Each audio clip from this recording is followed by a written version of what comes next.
back. I don't think probably no one on this screen knew what that guy was going through, but anyone who has ever had any type of interaction with Rob, it was a positive one. I never got to meet the guy, but I got to hang out with him on a couple podcasts, and we've done some DMing back and forth on LinkedIn. Just super, super great guy. Very, very awesome. And what everyone said about him was so true that, man, he always cared more about hearing what you had to say than telling you what was on his mind. So definitely sad that he's gone. He was a legend for sure in his part of the business. And man,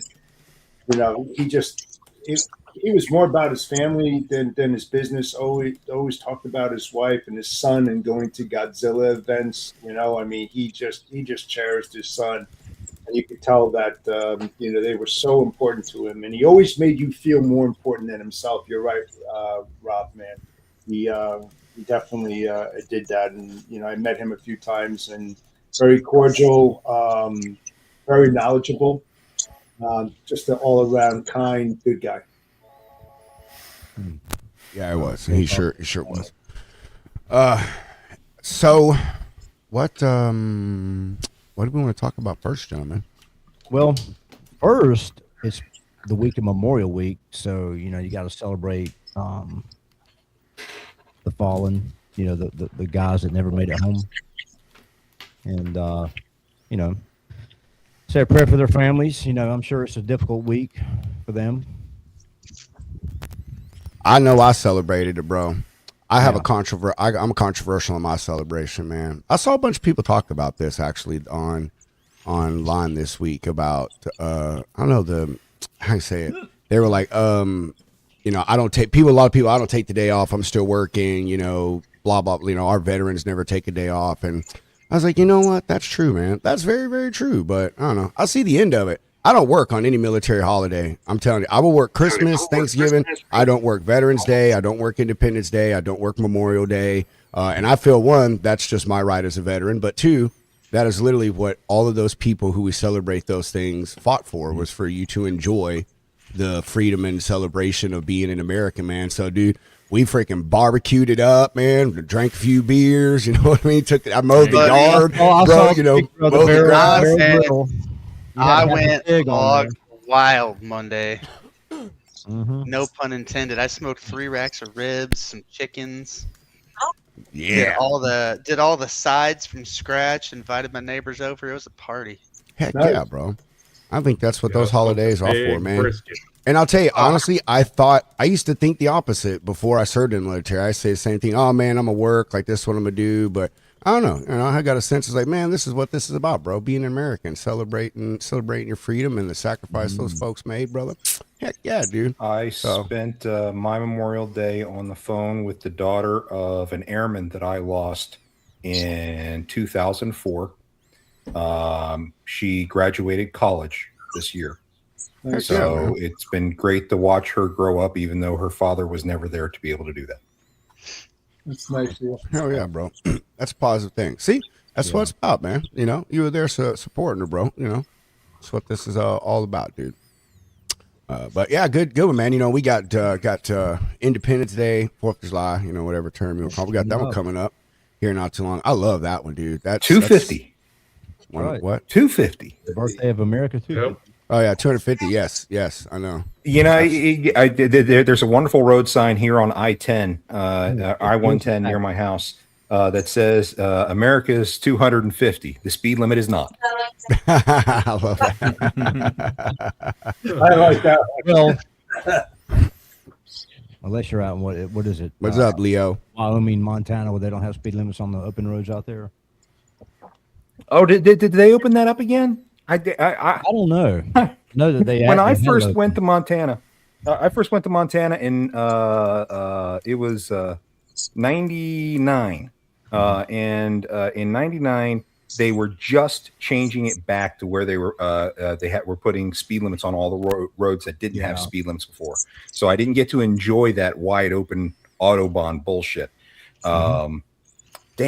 Oh well. Boy, I did, and I took really good advantage of it. Must be nice. How I would fast you love get to that find rig? one of those. What's I your- would what's love your to find one of those standards? original classic signs. You know what the sign said when it was like no speed limit? Mhm. It says, yeah, speed limits daytime or nighttime 65, truck 65, daytime reasonable and prudent. Yeah. Yeah. How I proper. like that. Yeah, and Well, that way, if you wreck, personal if experience, you wreck, they did can still not charge think you for driving recklessly and That sounds Yeah, exceeding they speed. did not think 180 was prudent. Hey, listen, Florida's got the super speeder law You know now, the man. Corollas go that fast? That's right, Adam. Yeah. Florida's got the super speeder law. They ain't playing, son. You go over 100 miles an hour or you do over 30 on the posted speed limit, your ass is going to jail. Yeah. And they're Was it 30? I taking thought it was your 20. car or your bike. Each state's different. Arizona's over 20. It got so bad in Florida. There was like other cops that were getting pulled over by other cops because they were, driving crazy. Oh yeah. There's an old viral video down in like Miami. It was I think Miami PD officer pulling over like a local county sheriff deputy, and he was like, "Dude, what the hell are you doing?" He's like, "Oh, I'm late for work." I saw So that. what? I saw that video. Yeah, that was from like years ago. Yeah. He had to Yeah, call just because the police are on the clock doesn't mean that they get the speed anytime they want. I mean, there's a law out there that they have to, abide by the state regs. If it's 45, you do 45. You can't just throw on the Twin Sonics and start doing 90, in the middle of rush hour and stuff because you got to get somewhere. Whatever. And Well, there I'm was a big surprised. controversy back home when a cop pulled over a fire truck for the same thing. Really?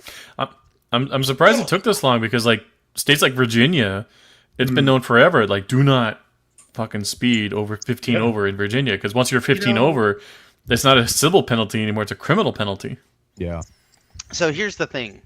Having been an emergency vehicle operator, emergency vehicles are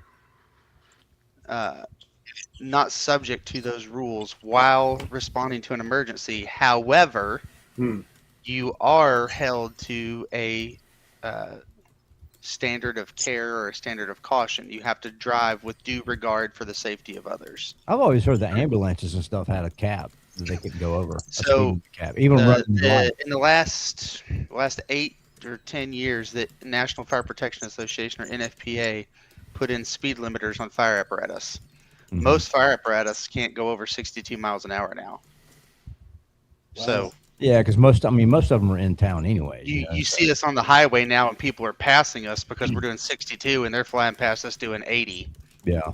Which I don't like. I'm that asshole. I'll take up both lanes of traffic, so you're just doing 62 with me until I get off. But it's You're gonna kill somebody, but cool. listen, man. You don't see the big old flashing lights. That ain't on me. Hey, no. I agree with you there. When the lights are on, dude, you got to respect it. You got to pull over. You got to let them have free passage. Unless you know Adam's It's so stupid because you act like you're so inconvenienced, and the fact remains is if you just pull over, we'll be past you in 15 to 20 seconds, then you don't have to worry about us. It's one of the things I learned being a Yankee, moving into the South. In the South, when you have police ambulance come by, everyone just pulls the hell over, and the ambulance just keeps on going. But up north, around Philly, Delaware, Maryland, no, everyone just sits there. Ambulance, you're gonna wait your freaking turn, and I'm just like, I can't believe I used to have that mindset. Just down here in the South, it's different. A funeral, everybody pulls over and turns on their flashers out of respect. Yeah. You don't see that anywhere but the South. Now up here, we're in Sparta. We've got a few funeral parlors, and they go through the red lights. They have one of the guys with the flags out there. They stop and they proceed. Everybody moves out of the way. It just depends, I guess, in what county and what state that you're in. But there's a lot of nice people out there that, care for others and let others, especially, if there's a funeral or fire, a traffic accident and cops, whatever, But yeah, you're right. I mean, New York City, forget about it. They'll be sitting there for hours on end before they get to the fire and the place will be gone. But on the other hand, too, people you should take into consideration what happens if that was happening to you and you're having a fire. You needed them. It's just like people don't think that way. Nobody thinks so. Everybody's so self-absorbed nowadays, man. True. Yep. Very true. I remember my father's favorite saying on the road was, "Yes, as a matter of fact, I do own the road," because he would never get out of the left lane when someone was faster. Yeah, nowadays people are shooting at you. Yeah, I mean, out here on Route 80, it's always the Pennsylvania 500. I mean, I could be doing 80 miles an hour in the fast lane, and these suckers go by you, even on a Jersey Turnpike, like you're sitting still, man. Mm-hmm. Sitting still every single morning when I was I was going up. I was on North 59 between Texarkana and Marshall Tuesday, and I was doing 75, and I got passed by somebody that had to be doing every bit of 100 on a US 4 lane. Yep. And it was a Beetle. What? I didn't know they went that fast. I had beat. The new Neither. Beetles, oh my God, they've got some serious torque. Holy crap, they got. Those Maybe, electric ones. maybe the Golf, the SI Golf or something like that. I mean, they're fast, but a regular Beetle, I would never think that.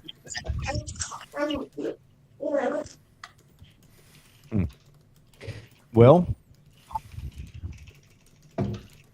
Boy, it got quiet. What about, happened? Oh, Someone- sure did. man. It's busy as hell. Sorry, I got like 4 other chats going on here. A lot Let's of talk about those stocks, those transportation stocks that Pedro mentioned. Oh yeah, hold on. I'll pull up the video of the I video. think it's going to be a good time for some consolidation, Dude. mergers going on. I just moved some of my money, man. I literally just pretty much split half of my investment account with Schwab and put into some stuff that my dad just told me about. I don't know if it weren't for my dad, I would have no idea what I'm doing in the stock market. Honestly, don't know what I'm doing in the stock market. My dad just sends me stuff, says put your Get money yourself here. a financial planner, dude. Well, you have your dad. I do. It's called my dad. Yeah. Dude, the guy is he's fucking smart, man. He used to do day trading like back in the 80s and 90s, and I mean, made stupid money at times. And he always tells me the biggest mistake he ever made was not investing in Yahoo when they went public. So he has a friend that is like buku rich from doing that. He told my dad, like, Bob, you need to put a bunch of your money here. My dad's like, nah, that internet stuff's never going to go anywhere. He was one of those guys. My family investing never before had they money. went public. Investing before they went public and then selling very quickly because it did not work out so well for Amazon in the end. Or My family never Yahoo. had money, but yeah. back in the 20s and 30s, there were guys going door to door selling stock in Coca-Cola. Could you imagine if you could have afforded just 10 shares of that? Yeah. back in the day? Yeah. No, So my dad's pretty smart. He's a long term. He's a long term guy now, man. Like he literally just sent my son's money to invest in an IRA and a brokerage account. Told him exactly where to put it, and he sent him a whole thing. He's like, hey, if you invest this amount of money every month, starting now, by the time you are ready to retire at 65, you'll be a multimillionaire. So, and it's little bit. It's just a little bit of money, but anyway, the stocks. So, story comes from Yahoo Finance.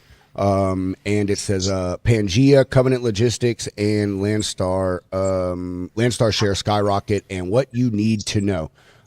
They say that the stocks jumped in the afternoon session. When was the story? I don't know if it was today or yesterday. Oh, this is from Tuesday, so they're talking about Monday. A number of stocks jumped in afternoon session after crude oil fell 4.7%, providing direct margin relief to trucking, rail, and logistics companies. That have a spendable size percentage of operating cost on fuel. They say operators like Old Dominion, Knight Swift, JB Hunt, Schneider, Union Pacific, FedEx, UPS, Norfolk Southern, a bunch of others, was one of the most direct beneficiaries of the falling oil prices. This is a long article, so I'm just cruising through it, guys. Yeah, Let me see here. Pangea, Spencer. Pangea jumped 4.1% from Monday to Tuesday. Ground transportation company Covenant Logistics, they jumped 4%, and Landstar jumped 4.2%. Reason I actually wanted to bring this article up today is because Jeff and Adam both have an affiliation with Landstar, and a large focus of the rest of this article is on them, and they talk about how good a Landstar stock is. And it says that they're not very volatile. They've only had 4 moves greater than 5% over the last year, which they say is very good to comparative stocks in the market overall. In the context, they said that move indicates that the market considers this a news meaningful. Also, they say it's a fundamental change of perception of their business, blah, blah, blah. The previous big move, they say 22 days ago, their stock, Landstar stock, only dropped 2.5%. So, I mean, pretty good stuff. They're basically, saying, like I said, Landstar's pretty good stock. So I honestly am about to go move some of my money into Landstar. Well, a lot of Buy some shares of it. anytime that there's a move in oil, if it's high and it drops, I mean, it's a natural thing for all the transportation stocks stuff. RXO Trump, was stuff like the that. big But it's winner. gonna level off. They were RXO level was another one they say saw a really good climb. Adam. Yeah, Yeah. RXO was the big winner last week, but I mean, here's the nuts and bolts of it. We've been a stable, well-managed, financially sound company for coming up on what, Jeff, 32 years? Oh, probably more than that. Longer than that, 1988. So, Yeah, 1988. Yeah, long time.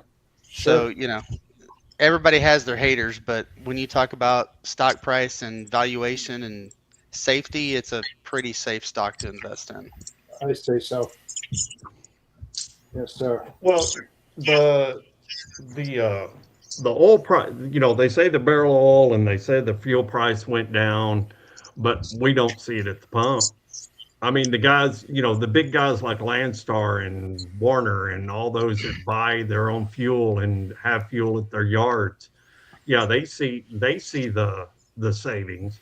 But the truck stop overall, the truck stops, if it went down 4 or 5 cents this week, it'll take 2 weeks for it to go down 4 or 5 cents, and in that time, it's gone down another 10 or 12 cents.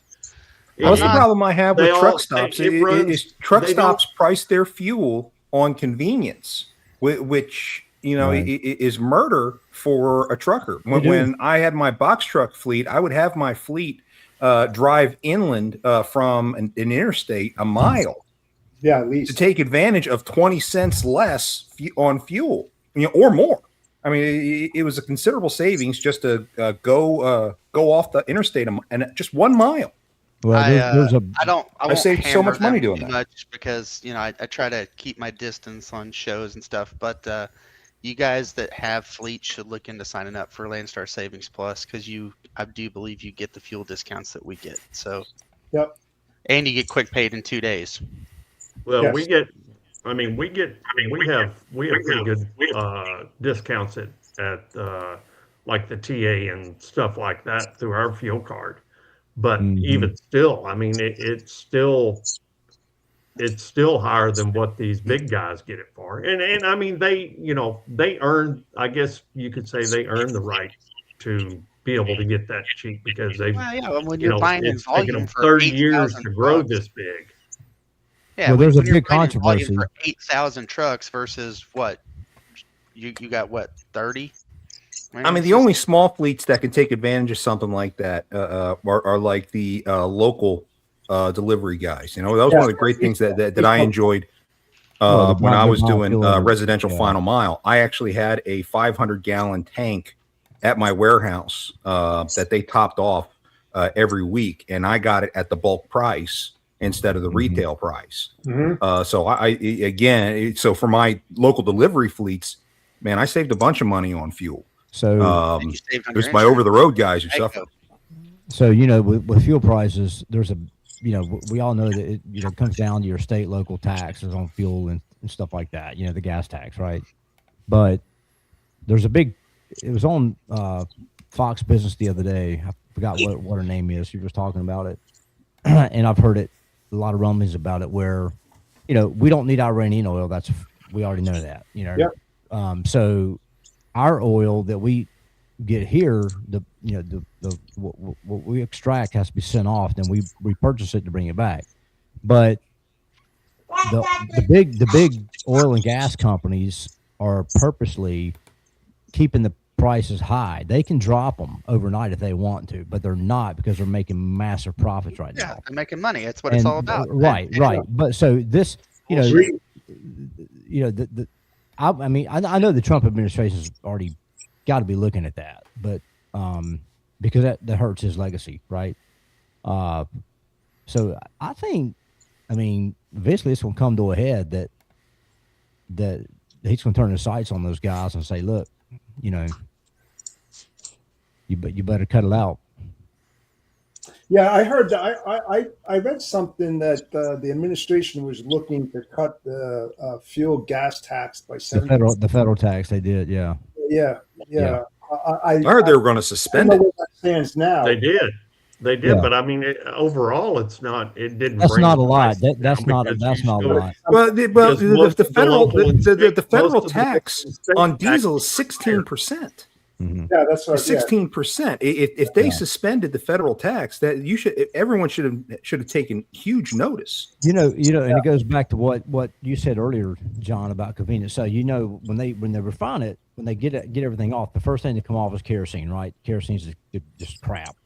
Then diesel comes off because that's the next worst thing, and then they start going down the list for gasoline. But because I've when we had our trucking company, I've had people ask me all the time, well, how do you know? This is back in the mid 2000s during the housing boom when everything was going to shit. But I've had people ask me that why is diesel so expensive? And it's like the second thing that comes off the top, right? Because speculators are Convenience. assholes. Well, the convenience, because so many things run on diesel, trains, trucks, and the industry knows that they can keep those prices high because, I mean, that's the majority have to use pay of it. diesel. Yeah, If you we look don't at the have a ocean choice. vessel world, just the ocean carriers, how many vessels you see on It's all vesselfinder.com? driven by greed. And, It's what they call a captured market, and it's right. what these douchebags don't understand is they are hurting the American economy with that while they're making their quick buck, because the carriers who are already stretched thin due to the last 3 years of the shit we've been through Mhm. are now not able to cover their freaking fuel bill, Right. even though rates are up. Well, here's the thing: it's common sense. So keep fuel prices low. People have more money to spend in the economy on other things, right? So it's so stupid that things are like they are because the fuel prices affect everything. It's not just Oh, about you having the more Yeah, no, money. Like everything becomes cheaper. It's In me, absolutely the- everything. Every Yeah. sector of the economy. Everything becomes cheaper. And see, and people like people think, oh, it's just the fuel that goes in the vehicle, and man, it's like you have no idea what petroleum. It is literally in everything. Everything. It goes into everything. When it goes up, why do you think cosmetics go up? Why do you think all these other things go up? Because Yeah. fucking oil is in all of those things. Like it's not just the transportation costs. So you get hit with it on multiple fronts. I've never been a big fan of big government, but I can tell you right now that is one industry that it wouldn't hurt my feelings if the government regulated or controlled it. But you got that, and then I'm gonna be the outspoken one and say they need to federalize the ports, because Yes. the unions being able to hold the ports hostage for Yeah. money Right. is just I agree insane. with that, You bro. We can't went on that stop a couple interstate years ago commerce. on the East Coast. It was, Yeah. I mean, It was a huge ordeal, man. Like it made daily news, national news, Mhm. and I mean that the guy, Well, the head of the Teamsters, was getting death threats.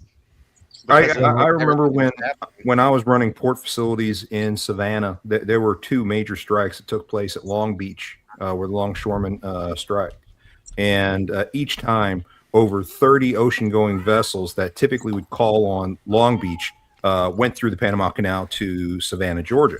Right. And in those transfers, an immense amount of wealth and volume shifted from west to east and stayed.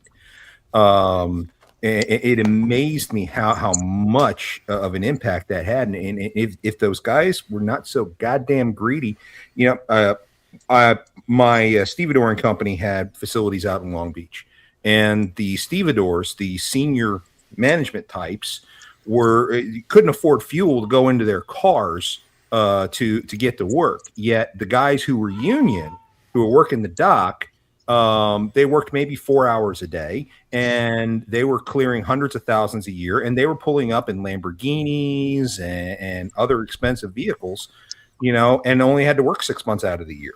I watched the exact same thing play out when I was at the Packer terminal in Philly. Whenever a regular ship line comes to them, but they don't get offloaded and they go to like a non-union port, they plaster signs all over the office saying, "We will never have." So when I was there, it was Del Monte. Del Monte went to like the port of Atlanta or Augusta to get unloaded, and because it's not a union shop there, they like blacklisted everything. They said, "We're never going to have a Del Monte ship here ever again. Stop buying Del Monte products." And I'm thinking, you guys are just shooting yourselves in the foot so fucking hard with this. You have no idea. And the scheduling that they had, they would do 2 on 2 off shifts. So they'd come in, work 2 days, and then they have 2 days off, and they just did that in perpetuity.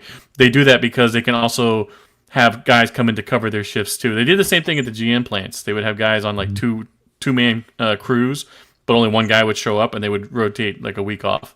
So you have one guy come in, work the week while the other guy's out fishing, and then they just take turns. Well, you know those gantry cranes. You know those gantry cranes that sit over top the ships? Okay. The union brings in 4 people per shift for each one of those cranes. And they work 2-hour segments on those cranes. So someone tell me about that. And they get paid for the entire day. Easy money. I blows my mind. I know firsthand because my my daughter, her ex-fiance worked at the ports, and he was a longshoreman. And at 28 years old, he was making about $275,000 as a crane operator to offload those at Port New Jersey and New York. And yeah, his whole family. I mean, it's just like you get on the list, the union list. You know, your grandfather, your great-grandfather, your father, son, you know, grandson, whatever it might be. You get on that list, and once you get on that, you know, you're right. You got 4 shifts, and sometimes they do overtime, and they just sit there and just unload. Just sit up there on top of the crane. And just unload. They just rake it in. I mean, I want to defend them for the union if you're going to get a chance to get in it yourself. Yeah, I want to defend at least the crane operators. I want to defend them for a sec because they are moving massive amounts of volume and cargo. I'll give you that. That is a hell of a skill. I will give you that. And if you screw up, you're talking, you know, millions and millions of dollars in damages. So yeah, you want a well qualified, well compensated guy behind the seat of one of those things. What's the latest on the I won't argue union that. to unionize Amazon? You're right. I know they were going after Amazon too for a while. Did they ever? Yeah, that was the Teamsters. Yeah. Nothing new as far as I know. Hey, talking about them, what do you guys think about them starting up that logistics operation with all the problems that they're having now? Yeah.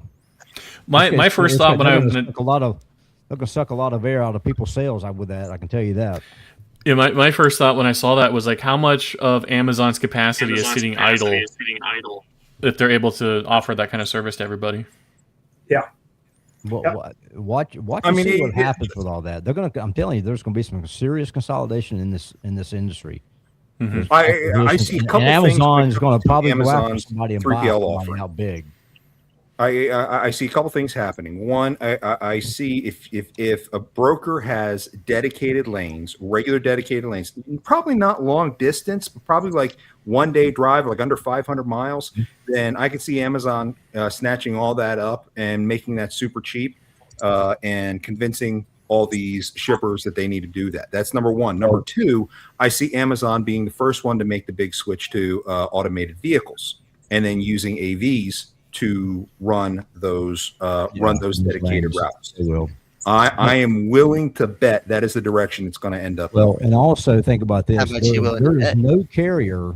There's no carrier out there. Schneider, JB Hunt. There's nobody out there too big not to be acquired by Amazon. Well, you make a valid point. I don't But- see them acquiring anyone unless they're like an autonomous vehicle company, because that's been Amazon's whole playbook this entire time. Is they just I don't throw as think- many bodies at whatever problem they have until they figure out a way to automate it. Like all the, you know, what was it? Up until like 2010, you know, if you worked at an Amazon warehouse, you're walking dozens of miles a day going up and down the rows picking products. That's all automated now. You stand at a post and everything comes to you. I don't know if Amazon wants to be first in line with automation on their vehicles like that in a big way, because you know they've already had they've had so much scrutiny with the illegal drivers that they've had, and I was going to touch I that could be and wrong, but I say, just don't see them raising their hand to be first in line and say, okay, we're going to autonomize half our fleet I or don't see whatever. them acquiring It's anybody gotta be because played out in because of court. carrier liability now. They don't want those Right. lawsuits. They're going to farm it out as much as they can. But here's the other thing, and you probably read it, maybe you didn't. A lot of states out there are jumping on board, putting very strict regulations against autonomous vehicles. Oh, yeah. They do They've got to not. play out in court first. There's got to be deaths. And so that's Gotta going be to squash that. malfunctions. Yeah, that's going to squash that, Spencer. When you think about Amazon and what they, what you're talking about doing that kind of stuff, they're going to be so highly regulated in there, or they won't be able to use autonomous vehicles. And Well, look at all the states and how many Amazon warehouses, mega Well, warehouses they have in them. The number one body that's going to, I think, my opinion, the number one body that's going to absolutely derail. It's not going to derail it to the fact that it's just going to go away. It might just kind of, delay it a while. But the number one body that's going to absolutely go ape shit is the general public. When things start happening, some terrorist group hijacks a truck and taps into the electronics on it, drops into a building. I mean, all that stuff. I mean, they've got the security on those things. I'm sure they've thought about all that stuff. They have. So, but there's always a workaround. It's funny that the national data breach. I was watching a little bit of an interview last night, and it was Tucker Carlson, and you had that kid on there that I forgot his website, but he actually pulled up Tucker Carlson's social security number, all his money he's got, scored away, and just all sorts of stuff. He was blowing his mind because of that national data breach thing that happened. And it actually happened in Florida. It was supposedly a sheriff that caused a lot of it, like 2.8 million people or something like that. But they can have all the security they want, but somebody's going to tap it eventually. And then when they tap it, that's when chaos. But the general public's not going to stand for it, because I don't want to be riding down the road and you got an autonomous truck. Now, is it going to be kind of like the airlines are? It's kind of on autopilot, but you have a driver there to take over and if shit hits the fan, probably will, right? But eventually, that's going to get phased out. There's not going to be a driver in it. It's going to be a guy in a room. We've all seen the videos. We've all seen it. A guy sitting in a room on a computer screen driving that truck down the road. Well, you know what? Living in the Philippines, probably babysitting 100 other trucks. I don't trust it. Because if that guy has a bad day at work and he gets pissed off, he's going to say, you know what? I'm going to create chaos. I don't care. I'm going to commit suicide, but I'm going to first drive this truck into a crowded... GTA 6 in action, baby. I mean, I'm just saying. But, and you hear people say, well, because I've always argued the fact that, okay, you've got a lot of truckers out there that are generational truck drivers, right? Their grandfathers drove, their dads drove, they're generational. So what else are they going to go do? That's all they know.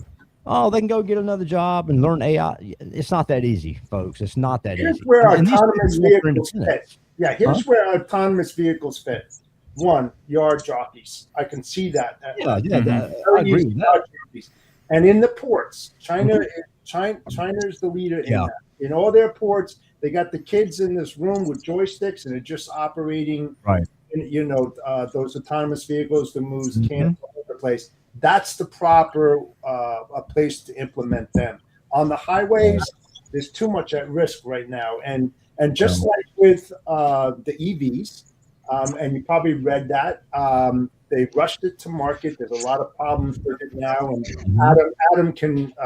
Adam can back this up, where an EV fire, where it takes 3,000 gallons to put it, that takes 30,000 gallons to put out an EV fire. And then you have to bury the freaking thing, and it's still smoldering and Right. into molten lava over That's there. the environmental side of it.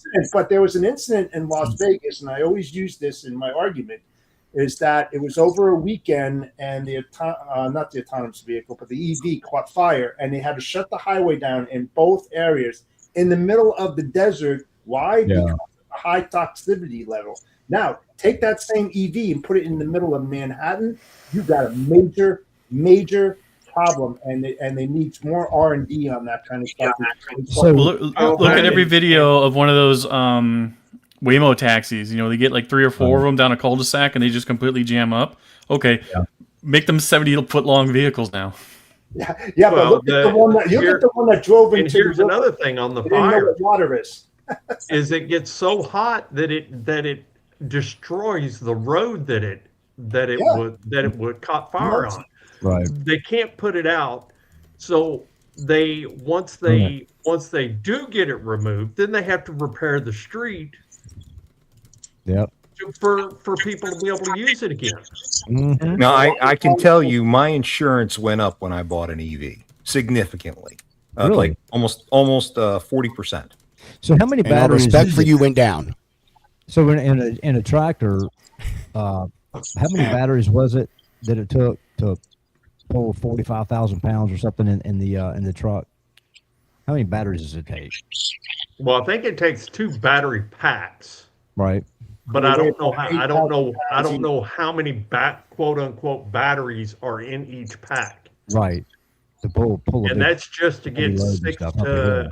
I think I read somewhere that the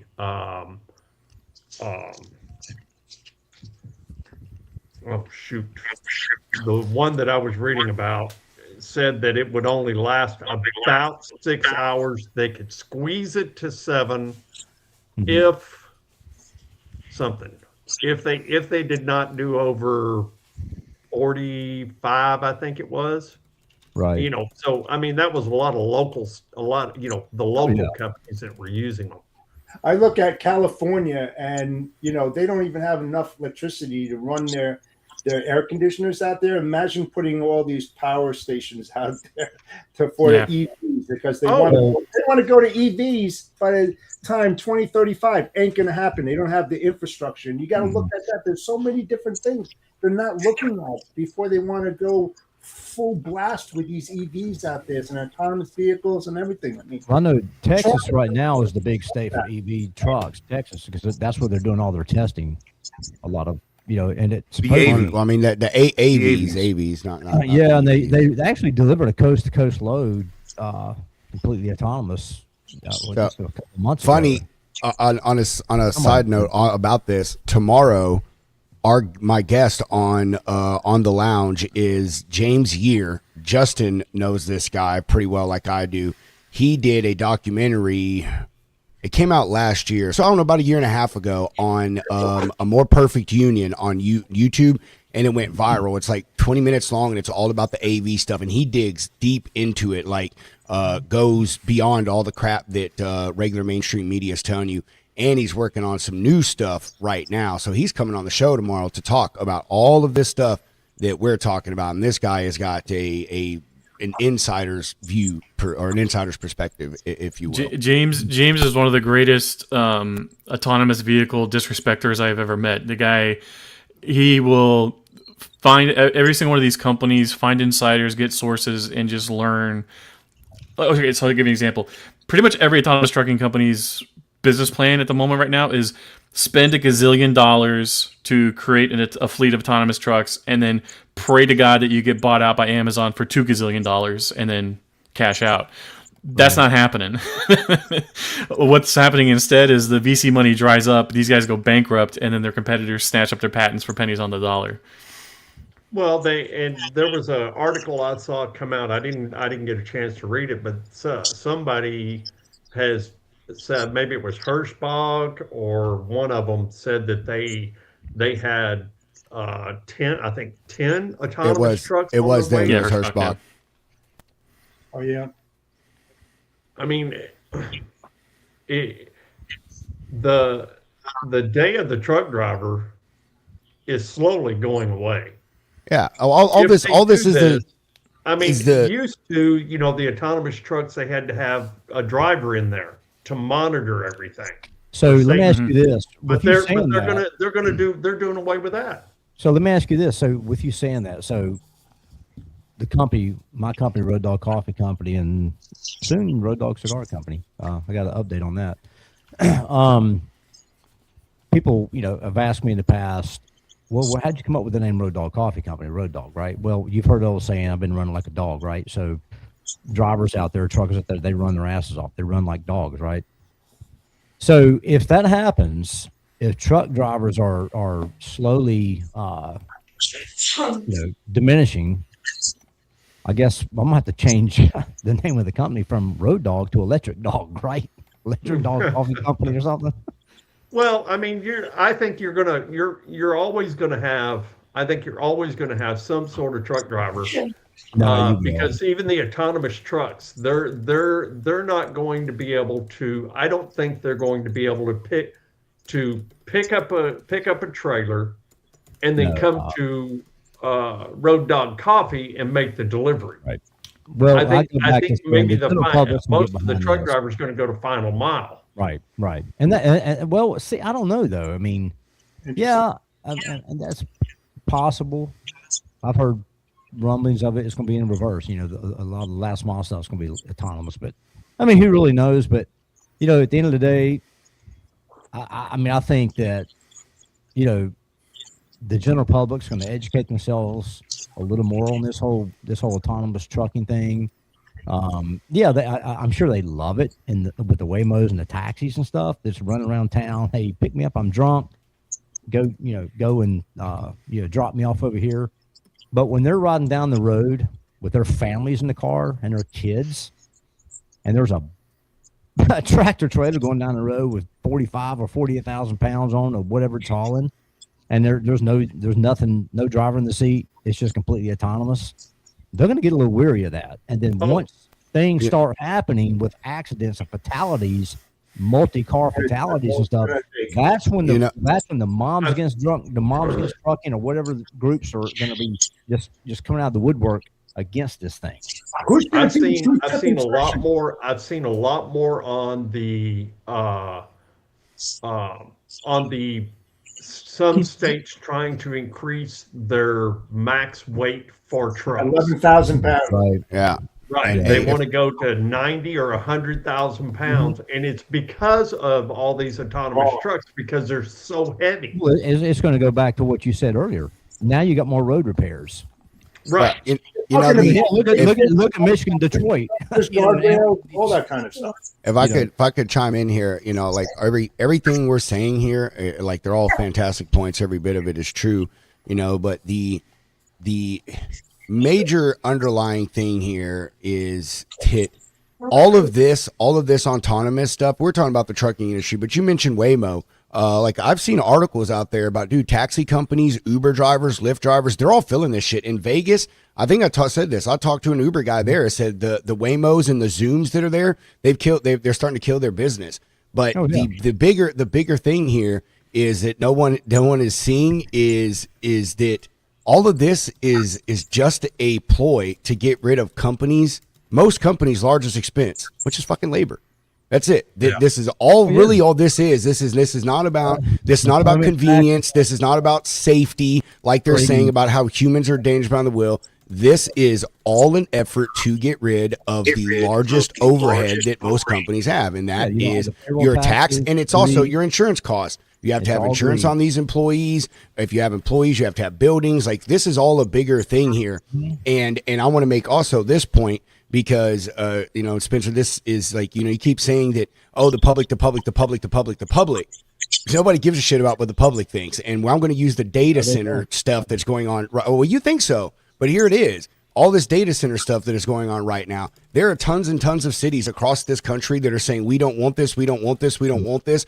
And a council of 10 people are making a decision for hundreds of thousands of folks. Yeah. So it doesn't really matter what the public is going to want if the cities and the councils are able to vote these things in, because that's what it is. You have to get permits and licensing and all this permissions to do this stuff. So the public can bitch, whine, and cry all we want to, unless we take it to an extreme level, like maybe DC or something.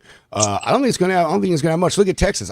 How much do you think I hate that, man? That like we're allowing this autonomous stuff to go on in our state and being the proving ground for this crap when we have a massive economy based on trucks here, man. And I mean they're just want to completely push them out. And the next ploy they're talking about. I saw something that one of the things they want to do, and they're using it as the guise of safety, is they want to automate trucks coming across the border.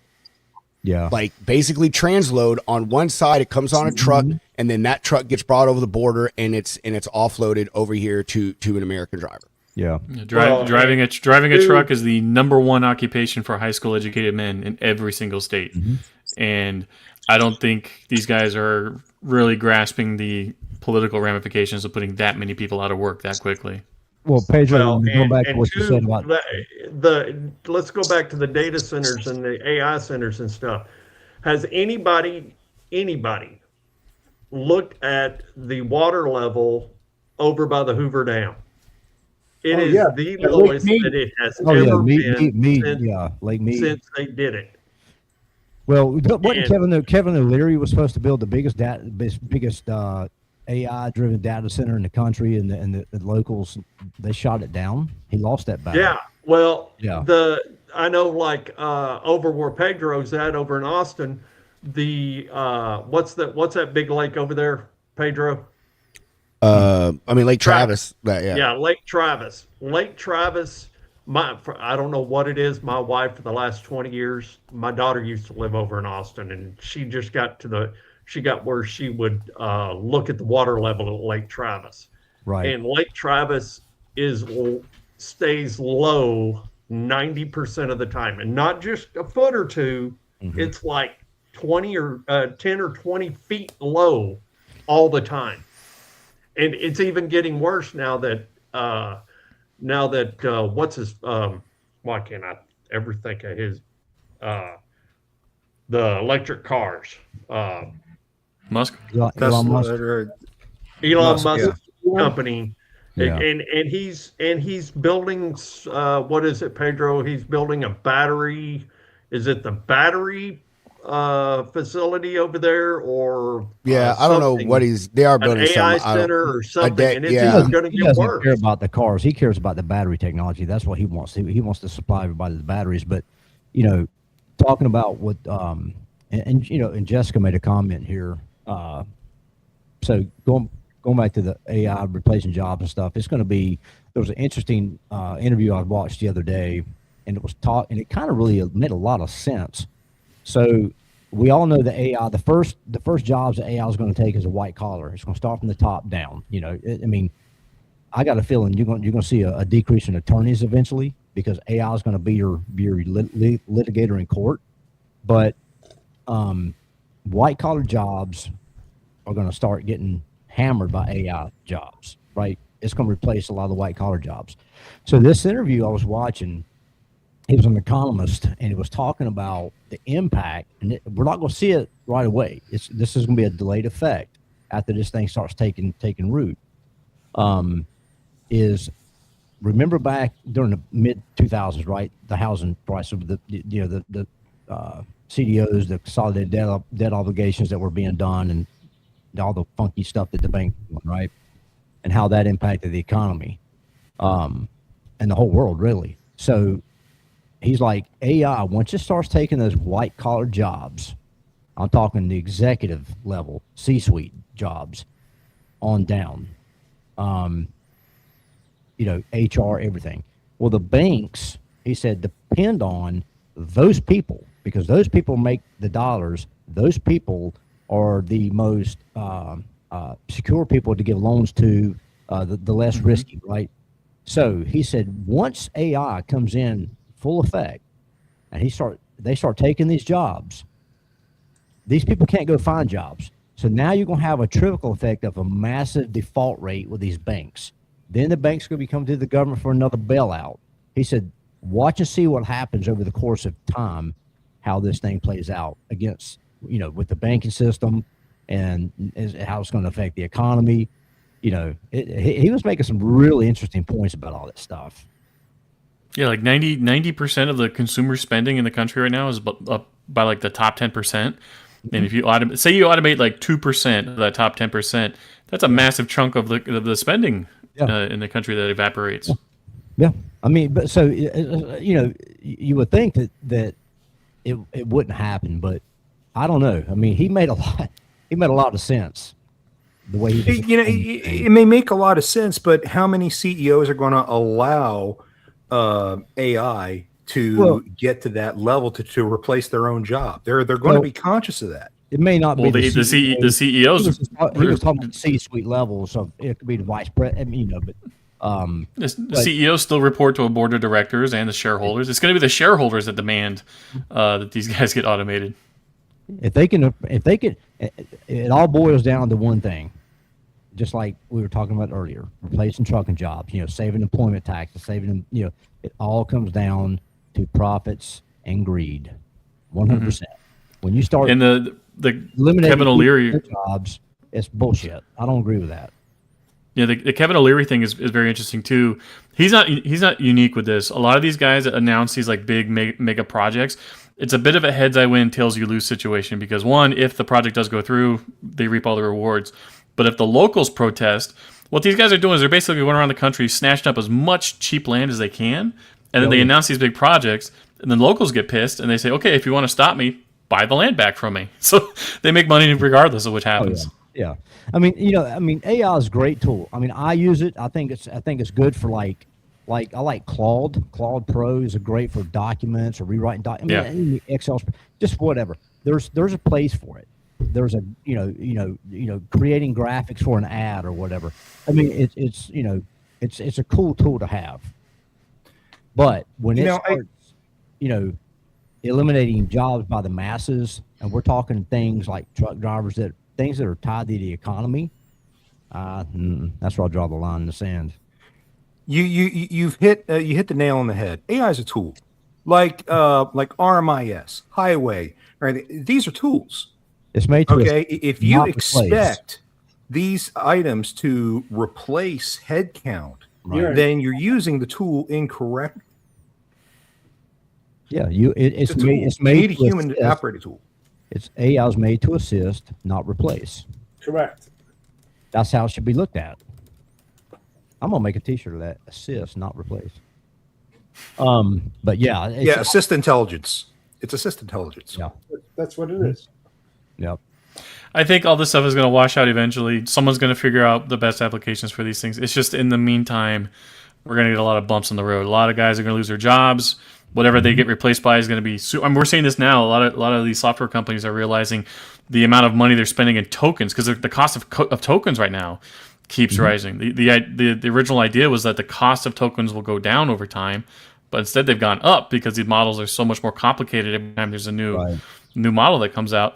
So they're realizing, okay, I saved a bunch of money by laying off 80% of my staff, but now the 20% that's left, they're burning through so many tokens each month or each week that it's costing us more than we ever did, just having these people back on the payroll. Mm-hmm. Yep. I don't know. There's a lot of I've repeatedly call into a broker and get freaking AI, and it's like, can I please talk to a human? I don't want to talk to you. Right. Or at least if you call in and you have to get through an AI, have that AI put you in touch with a real person. Right. There's that one tool. You can always ask for that too. There, Steve Vest did a really good video on like some AI tool he uses where every carrier that calls him has to give their MC number to his AI tool force before he ever talks to a real person on the phone. Yeah, Wirebee. I need to write that down because that's such a cool tool. Yeah, they're cool people, bro. It is, and it's a great initial screening tool for brokers to use. There's no doubt about that. When I was dispatching, still, I would say probably 50% of the brokers that I would call that I would use regularly. When I go to call them, they want to know what MC number I'm representing first before they let me talk to a real human being, which I can respect that. But man, what I hated were the ones that tried negotiating rates with you. AI trying to negotiate rates? Jesus Christ, man, I just hang up. Yeah. But, with that, there's a lot to learn. There's a lot of unknowns, and, things will just have to start playing out and, watch the reaction of the world and the public and people, what comes around goes around. I'll just age myself, and I always do. But back in 1980, we didn't have any of this kind of stuff.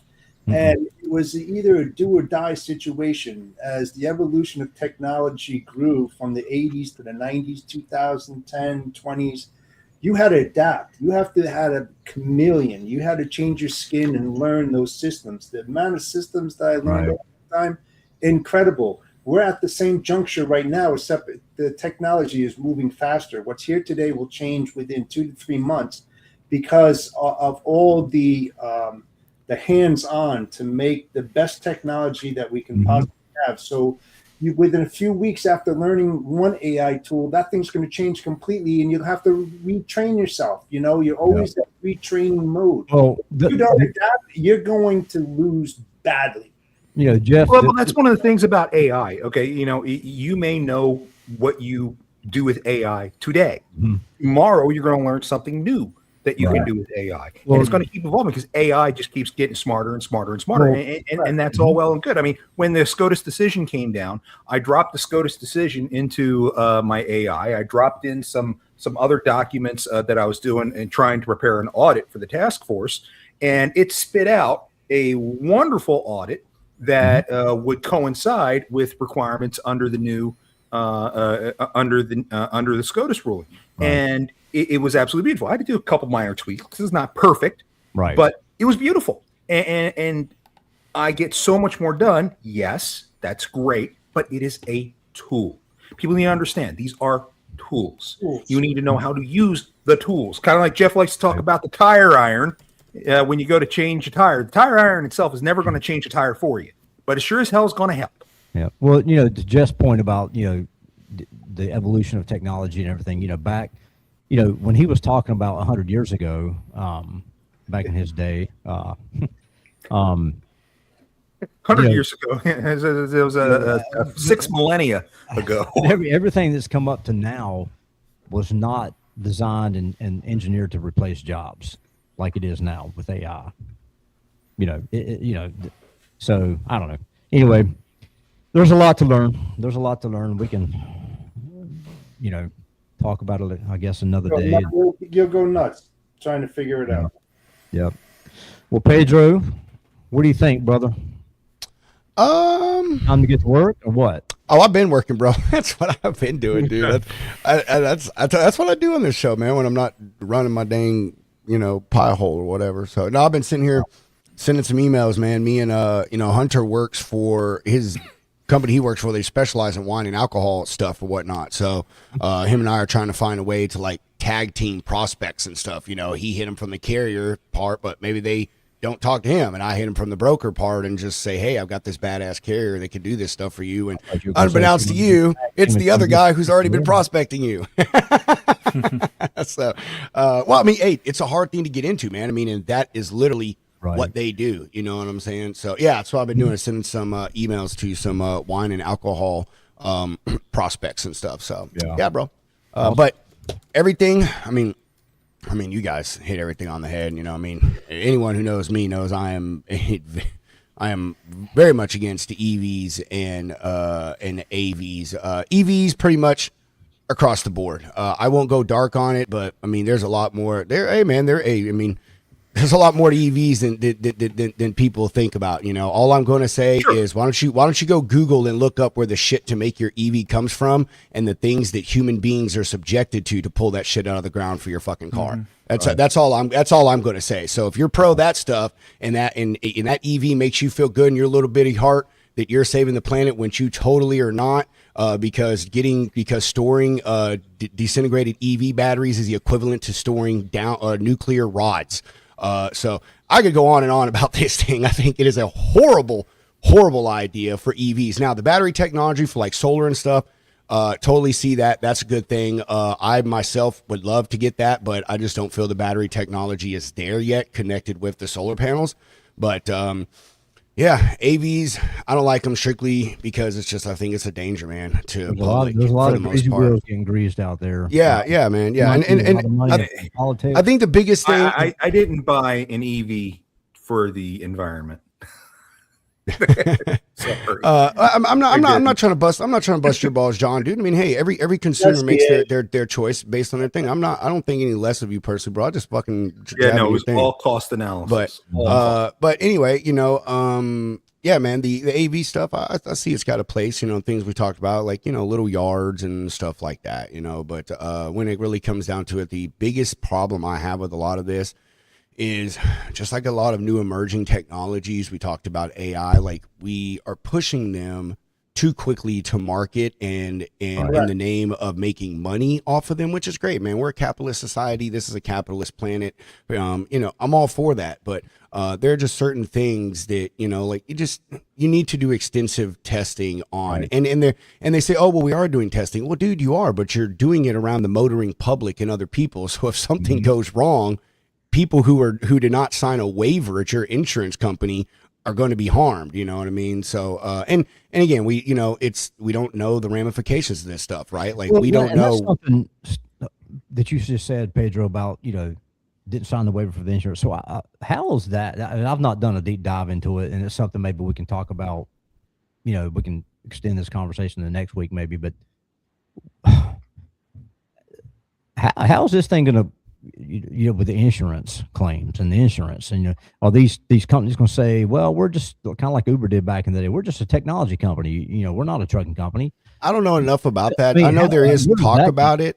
There is talk about it here in Texas. There have been some state level, like senators, congressmen, whatever it is and whatnot, that have brought those things up. And they've said it. I've never dug deep enough into that as well. But it is an extreme concern about that. And insurance companies, are worried about it too, because like they're obviously like, well, we still have to insure the truck, but a lot of this is I can't think of the word, but it's ground they haven't. Yeah, it's ground they haven't walked yet. You know what I mean? It's a path they haven't walked, and they're kind of still trying to figure it out. And, I bet they're all on the edge of their seat waiting for the first lawsuit to come, for the first time something goes wrong and, water gets into something it shouldn't. Yeah. That's what I mean. So I'm sure they're all sitting on the edge of their seat like, holy crap, because there is no precedent for any of this stuff. That's what all things are based off in our country when it comes to court matter, civil, or it's all based on precedent. And even when it comes to making regulation for industries like the insurance and all these things, like there is no precedent here. So like that's the other thing. We are literally just kind of flying by the seat of our pants and taking guesses, and hoping that stuff works. So little concerning, but I mean, come on, man, we're a technology, species. This is inevitable, but yeah, like I said, my whole thing is we're just, I think, pushing stuff too fast. Solar was a very good example of that. Like we were really taking solar slow until like 2009, 10, when the government was like, oh, let's pour a bunch of tax incentives in it. And now look, now you have all these houses crowded with solar that works half-ass. Companies that installed it then went bankrupt, so now they can't get it fixed. It was a whole thing, dude. So I think we're facing that. But anyway, I'm gonna shut up because we need to get off here. John, what you got, dude? Well, today on TikTok Diner, we have CDL Shorty, who's going to be joining us. He's kind of outspoken in the education on running CDLs. He's a CDL instructor. Should be a great conversation because I know he's got a lot of very significant opinions about what goes on in this industry. So it should be a very cool show. Nice, bro. Oh, yeah. Freaking A, buddy boy. Mr. Soapbox, what you got? Well, we had a lot of good information out here today. We talked about quite a bit about the AV trucks and what have you, and I just think that there needs to be. I'm with Pedro. There just needs to be a lot more research before they started allowing them to do what they're already allowing them to do it. They're running the road with the general public. It's what are you smiling about, John? I'm waiting for AVs to show up in like book 4 of your Frozen Freight series. Oh, hey, that's not a half bad idea. Come to think about it, thanks for the idea. No problem. Just remember me when you need someone to write the foreword. Okay. All right. Good deal. Anyway, I put out some good articles this week on LinkedIn about owner-operator companies and how owner-operators should choose their companies. Everybody go take a look at them. It's I think it's a 5-part series. The last ones will be coming out Friday, Monday, and Wednesday of next week. Anyway, that's all I have. Oh, and go buy my book, Frozen Freight Iron Reach, at your local on Amazon or Barnes and Noble. You can find it in that Nice. section of the convenience store where they put the black wrapper over the package. Right. Back where the magazines are, the coloring book. Oh man, Jeff, Moses, Jeff. what you got, Moses? What's that? Moses, you speak. Yeah, so I just got finished putting this together, the SCPP, which is the Supply Chain Prevention Program and partnership for shippers. A lot of people don't think of shippers; they're thinking about carriers and brokers and freight forwarders and all of that.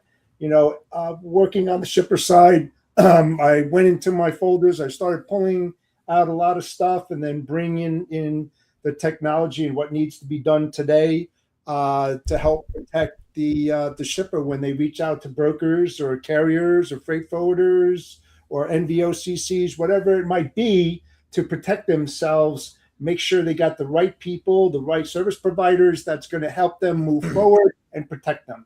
And I also wrote some petitions to the state of New Jersey, the governor, legislation, state police, News 12, about the idea of implementing a TWIC card for anybody that operates in the logistics industry, because I think and feel strongly that it's going to curtail and minimize freight fraud. If everybody that works in logistics have to go to a TSA certified facility to get fingerprinted and get their background checked in person, not online. So I've been working on a lot of things, plus my business, which is still growing. So I'm in a good place, man. Thank you. Let me ask you a quick question. I know we got to jump off here, but like talking about the TWIC thing. So there was something I was looking at that if they mandated TWIC, now it's going to cost drivers, what is it, like $100 or more money to spend to get their TWIC. 150, I think, for a 5-year. Then they got to go get fingerprinted. And so remember back in the day, because we used to have a lot. Well, back when we had our trucking company, when we, back in the early days, it was required you had to have your hazmat endorsement to come drive for us, right? Because it gave us flexibility. If you're hauling like, shocks for the automotive industry or whatever, you got to have hazmat, but. Sure. But a lot of drivers were, then the industry made the shift. Well, okay, we're not going to enforce it anymore. Drivers like, I don't want to be fingerprinted, and I don't want people, know my full background like that. So, but they already know that. Listen, but it's a huge argument that I always have. When you were born, unfortunately, your parents gave that right up to the government. They already had that when you first was on your birth certificate and your address. Right. Everything. Second one, when you get your driver's license, you had to bring in 3 forms of ID, get your picture taken, and your background check. Right. Third, when you wanted to fly, you wanted to get your passbook, you had to go in there. You had to go get all that. Exactly. All that. Yep. So don't give me this stuff that they don't want to get their fingerprint. The government already has it. What this signifies is that the person that is applying for whatever they're applying to a job in logistics has to be there in person. They get their fingerprint taken, background check, and they are there. They are identifiable at that time. That doesn't happen in the real world right now, and it will minimize that. And then the second thing is that it's up to shippers to see those and match the face to the card. And there's a lot of other different things that they can take place. That's where the shippers need to get behind it to help enforce it. But because like when we had, when we started having that drop off of hazmat endorsed drivers, we made it a point and said, okay, it's going to benefit us as a company, and it's going to benefit the driver because it gives you flexibility of hauling more loads. It opens you up more. We started paying for that. Okay, if it's going to be $100 to go get your hazmat endorsement to go get your CDLs renewed or whatever, hey, we'll pay for it because it's going to benefit everybody. Well, we'll get the $100 back. It's also tanker endorsement too. Right. We do that here. Matter of fact, we just started requiring our guys to get hazmat, not because we haul hazmat. It just opens you up to more opportunities. Right. It opens us up, and That's what I You know, told all all the the guys. bombs. Just another You know, step in you go forgetting- get it. or You go get it. liquid I'll pay nitrogen for stuff. it. Yeah. I'll pay for it. I don't mind Here's paying the thing. for it because Great in the end, investment. it's gonna Great make me more money. If you haul a trailer load of Windex, you got to have a hazmat, Mm, right? Yes. And it's Windex. I mean, okay, so now but yeah, I mean, it opens up.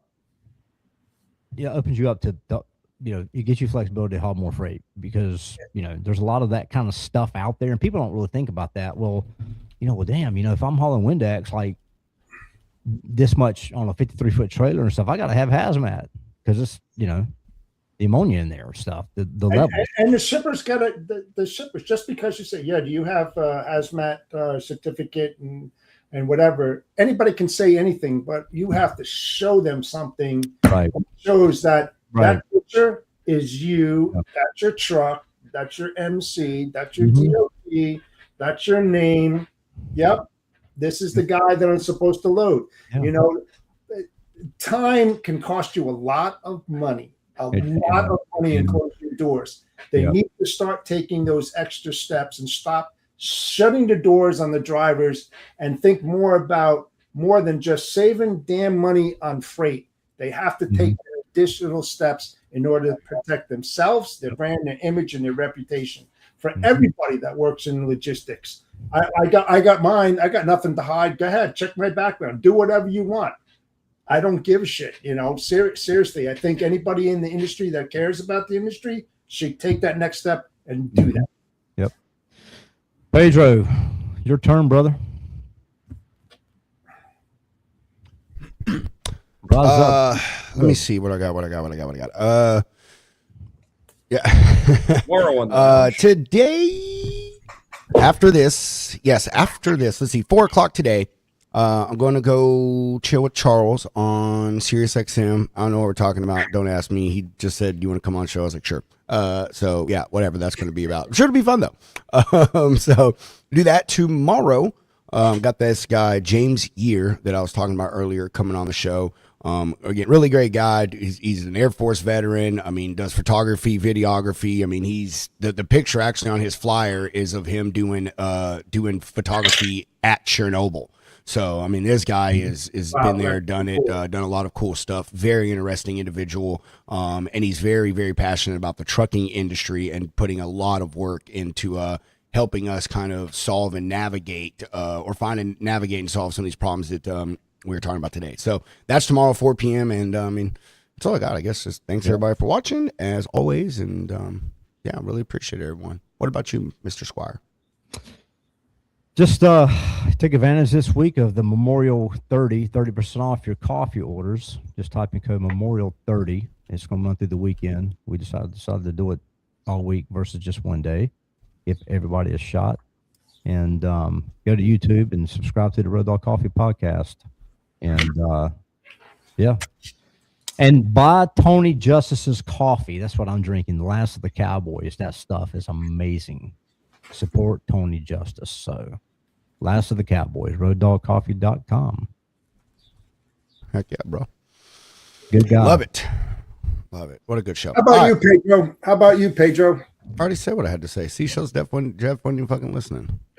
No, I I'm wasn't. unimportant. It's cool, bro. It's cool. My wife don't he listen did to his me. plugs. Yeah. I'm focused, man. I'm trying to get some money, dude. I mean, I don't know. Even though times are hard right now, I can get all the business I want. Still moving freight is a freaking pain in the ass right now. Mhm. It God, I'm sucks. so It's glad I don't sling freight anymore. Everybody be It's- safe out there on the highways. That's it. And Everybody be look safe. out for driverless trucks Peace out. out of the way. Enjoy the rest of your week, guys. Thank Yeah. you. Everybody have a good one. We'll talk to y'all later. We're going to roll some beautiful bean footage.